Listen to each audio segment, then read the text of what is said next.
bukan gitu. Lihat dulu.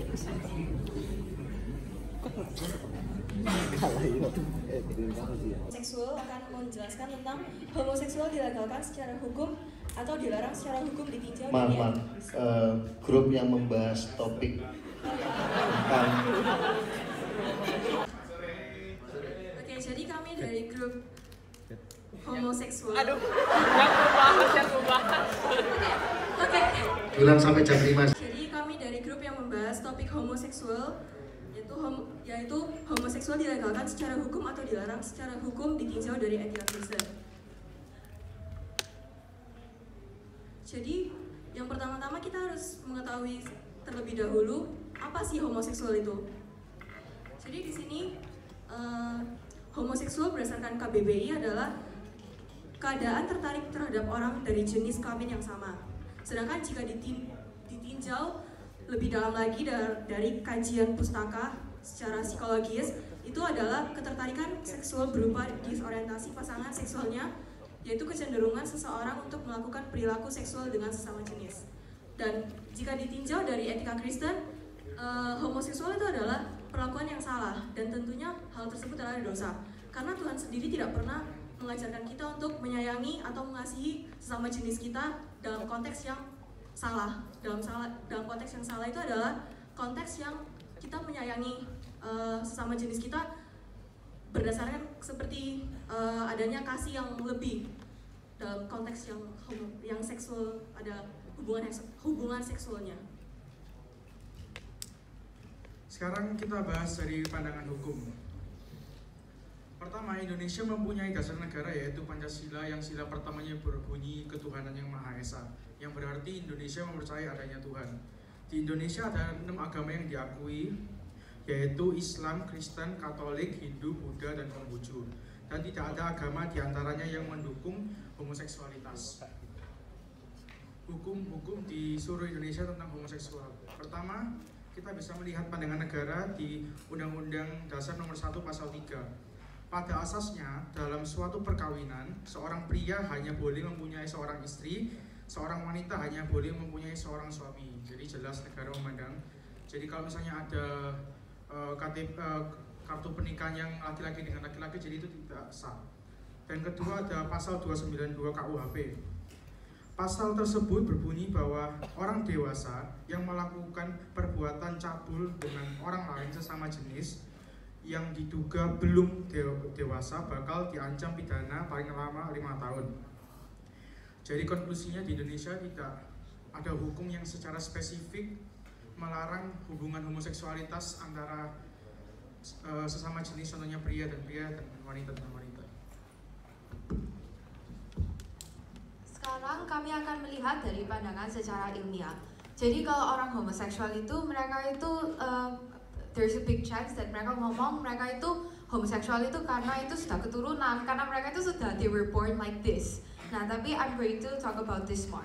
Jadi pertama itu Dr. Dean Hammer, yaitu pada tahun 1993 dia made this theory when he menganalisa 40 pasangan bersaudara lelaki homo. Dan yang ditemukan oleh Dr. Dean Hammer itu 33 pasangan diantaranya memiliki kesamaan genetika di salah satu bagian kromosom X, yaitu kromosom XQ28. Yaitu kalau dilihat itu di fotonya itu di sana itu kayak kromosomnya. Nah, tapi masalahnya dengan teorinya Dr. Dean Hammer ini itu fungsi gene yang dia temukan itu belum ditemukan dengan spesifik fungsinya itu apa. Jadi itu tidak bisa dijadikan alasan orang itu homoseksual. Dan di hasil studi itu dia tidak menjelaskan kenapa 7 pasangan yang lain itu tidak mempunyai kromosom tersebut. Dan kan ini teorinya dari tahun 1993.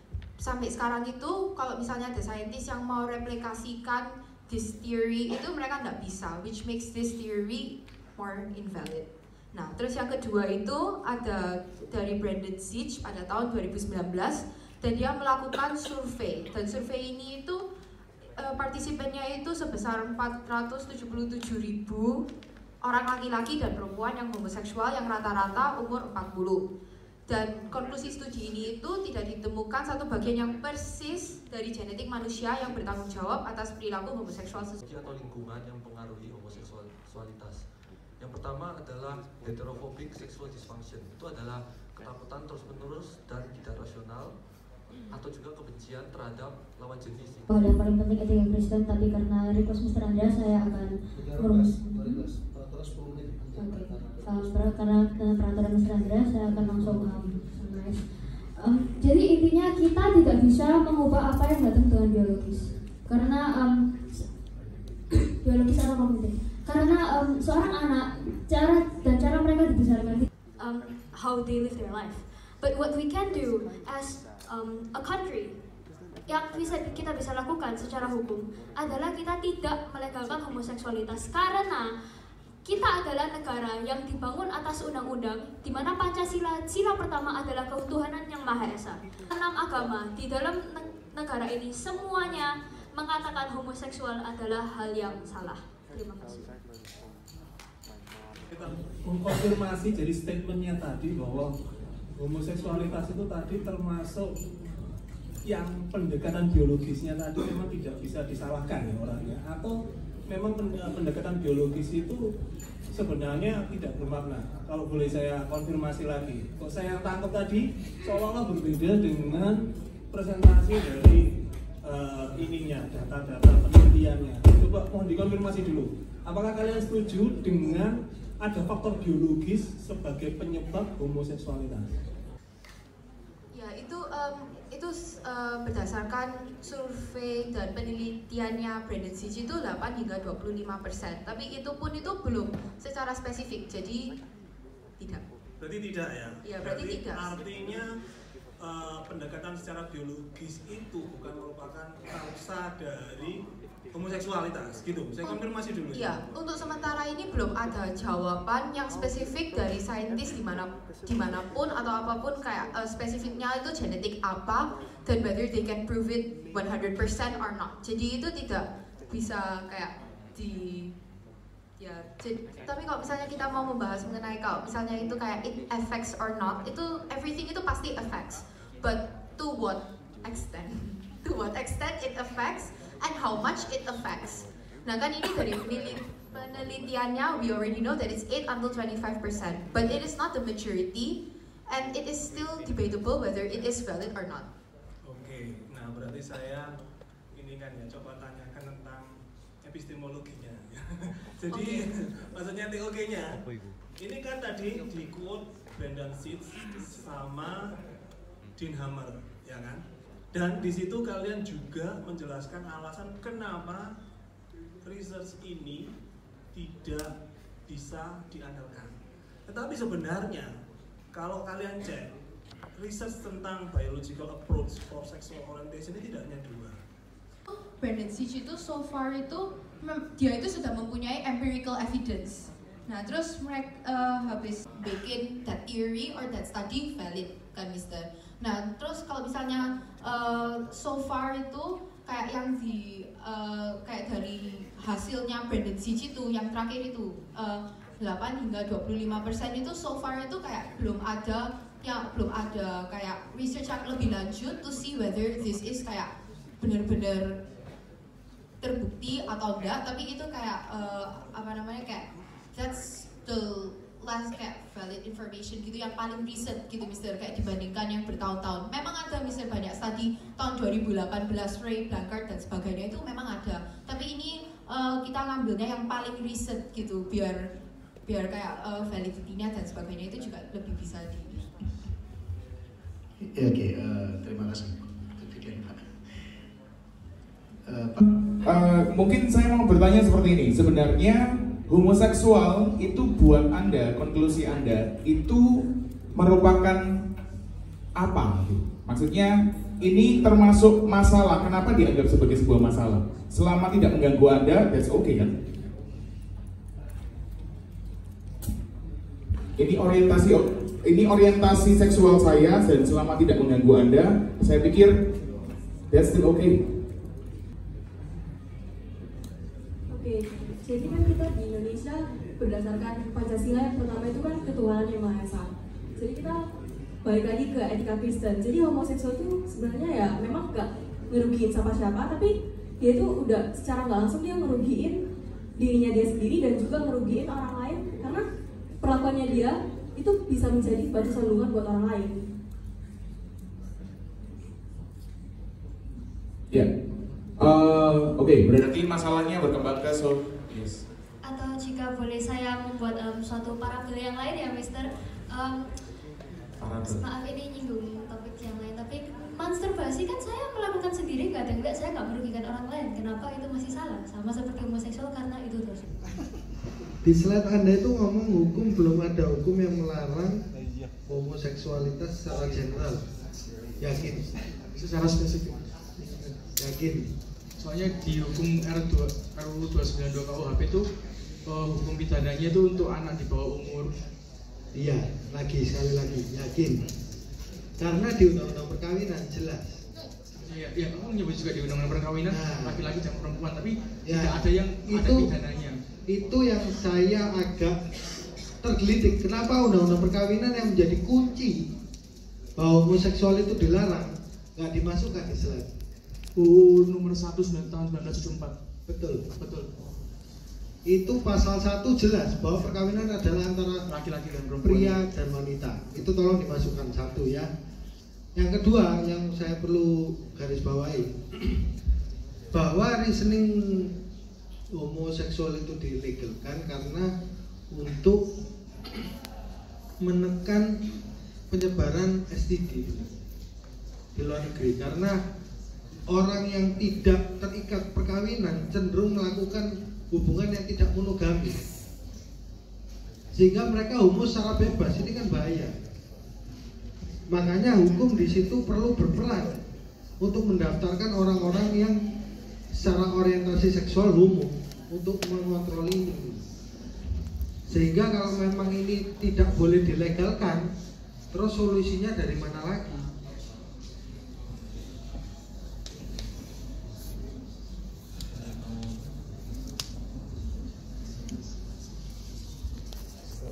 Jadi sesuai dengan judul topiknya, homoseksual dilegalkan secara hukum atau dilarang secara hukum ditinjau dari etika Kristen.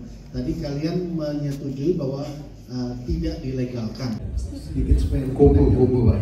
Jadi sesuai dengan judul topiknya, homoseksual dilegalkan secara hukum atau dilarang secara hukum ditinjau dari etika Kristen. Tadi kalian menyetujui bahwa tidak dilegalkan. Berarti kalian mengambil posisi bahwa homoseksual itu harus dilarang secara hukum, ditinjau dari etika Kristen. Seperti itu. Nah, kalau homoseksual dilarang secara hukum, supaya dikasih audiens ke mereka juga gimana? Ke audiens silakan ke wakil. Mensupport argumen Anda tentang bahwa aborsi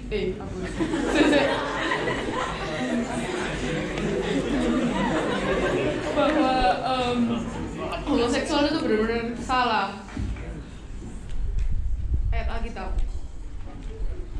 Mankind as with womankind, it is an abomination.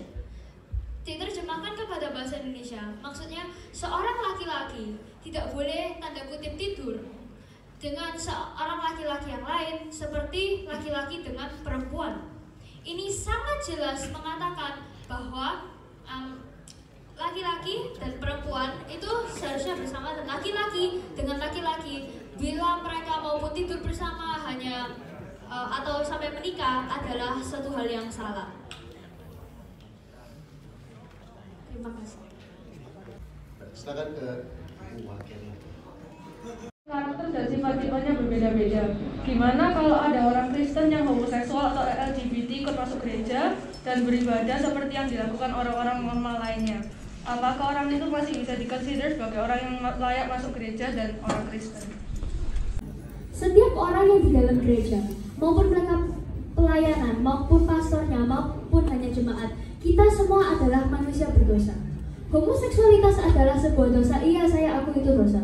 Tetapi gereja adalah tempat untuk orang-orang berdosa dan bukan orang-orang sempurna. karena memang dari dulu memang orang kayak gitu karena genetik begitu. Nah kalau misalnya orangnya itu dari awalnya itu gak homoseksual terus tiba-tiba berubah jadi homoseksual, itu apa alasannya terus kalau kayak gitu?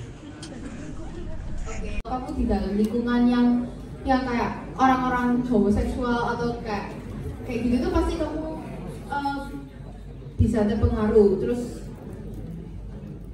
ya bisa juga dikarenakan oleh faktor keluarga, yang dimana kalian dari kecil mungkin ditreat beda dari misalnya dari keluarga. Kalian melihat orang tua kalian misalnya papa kalian terlalu kasar sama mama kalian, itu bakal berdampak ke anak tersebut karena mungkin anak tersebut berpikir bahwa oh papa saya kasar, jadi itu mungkin mereka tuh bakal berpikir bahwa saya nggak mau terlalu dekat sama laki-laki karena laki-laki itu ya kasar. Andra dari 11 IBDP 1 dan saya cuma mau can I clarify sedikit bahwa tadi Julius bilang kalau orang yang gay itu gak usah dimasukin penjara tapi tinggal direhabilitasi seperti itu ya. Dan kalau dilihat di dictionary, rehabilitasi itu berarti untuk terapi orang yang punya penyakit atau addiction yang bahaya. Apakah kamu bilang bahwa homoseksual itu seperti illness atau addiction like that? It's not an illness, tapi itu kayak pilihan yang salah. Dan rehabilitasi artinya bukan kata-kata yang betul itu.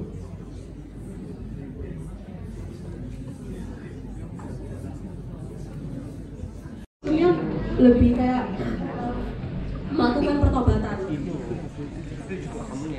pertobatan di gereja, itu maksud konteks dari rehabilitasi. Jadi kalau misalnya kita lihat itu memang ada LGBT and gay friendly rehabs, itu memang itu something that's real gitu. Jadi kayak it specifies on those who are gay to help them. Lebih kayak melakukan pertobatan di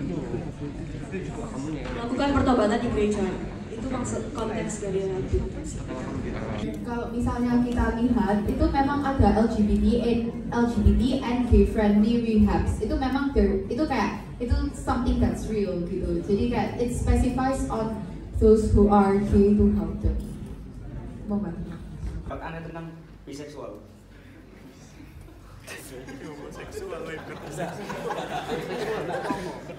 Iya, saya kan bagi orang-orang yang nggak ngerti, bisexual adalah attraction to both genders, laki-laki dan perempuan. Kamu melakukan salah atau kamu melakukan benar, it doesn't matter dosa sebesar apa, dosa ya dosa. Berarti if bisexual would be half gay, half sinning is still a sin. Thank you. Halo, saya Michael dari 11 IBC 3. Agak jelas Pak. Saya Michael dari 11 IBC 3. Saya mau tanya, apa homoseksual kan salah? Apakah homoseksual harus dihilangkan atau dimusnahkan? Terima kasih.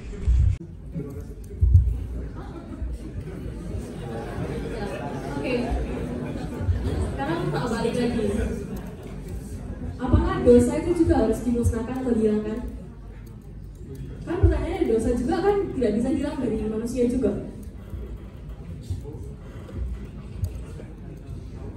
Nah, seberapapun effortmu untuk menghilangkan dosa, tetap aja pasti ada di dalam dirimu.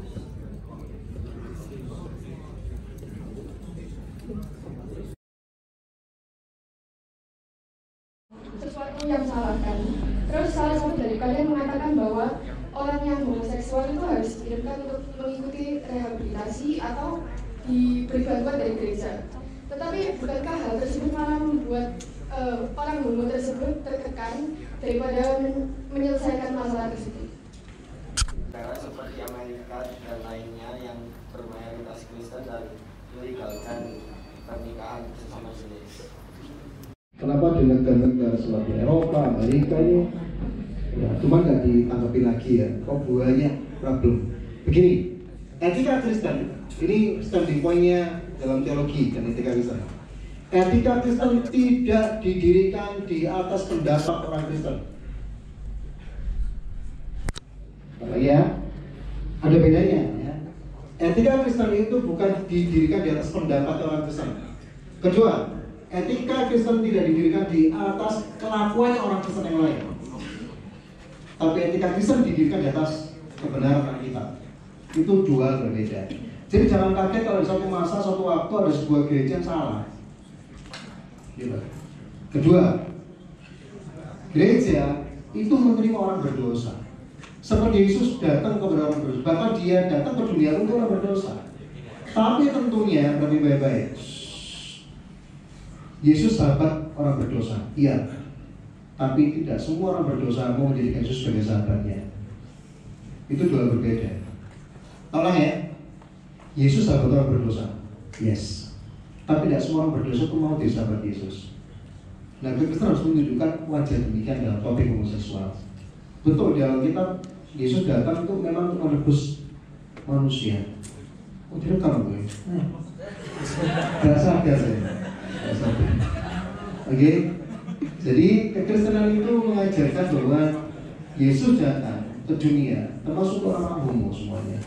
Dia memberitakan kebenaran dengan kasih. Jadi kita tidak benar kalau kita dianggap untuk mendiskriminasi orang homo, tidak ada. Saya tahu di topik mereka ada semua buku yang topik itu. Ya, dari Norman Geisler ya, bukunya yang ada pakai Norman Geisler ya. Itu lengkap semua nulisnya buaya. Tapi saya tahu memang itu masalah apa mental di depan, sehingga kalau tidak menstrukturkannya juga tidak gampang. Tapi ini topik termasuk tentang aborsi, itu topik yang paling banyak mengisi saya. Saya buat aja tuh lengkap semua itu. Kalau dikasih 2 jam mungkin mereka akan menang dengan jaya. Tapi terima kasih. Tepuk tangan buat teman-teman.